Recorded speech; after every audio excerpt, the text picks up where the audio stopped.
نشرنا الخيار حبايبي، مسوي دي السلطة.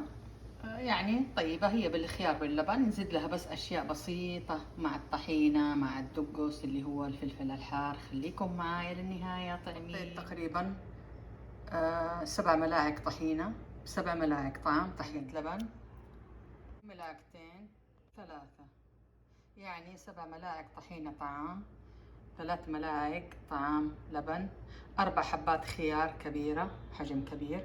دحين نحط ملح وحبة ثوم بس، ومكمل للنهاية. شوف ايش بحط: نعناع ناشف ضروري، طماطم عبارة عن طماطم وفلفل حار وليمون. هذه ملعقة بس عشان اللي ما يبغاها حارة. لو تبغوها حارة تقعدوا ملعقتين 3، بس أنا ما أبغاها حارة، وسط يعني عشان الحساسية اللي عنده حساسية.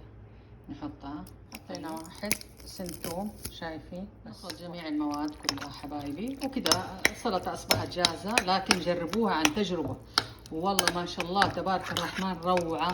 تتاكل مع الرز، مع المشويات، مع المشويات خاصة مع المشويات. عرفتوا؟ يعني لو سويتوا مشوي دجاج، سويتوا مقلي دجاج، بس الأكثر شيء مشوي. عرفتوا؟ تاكل معها.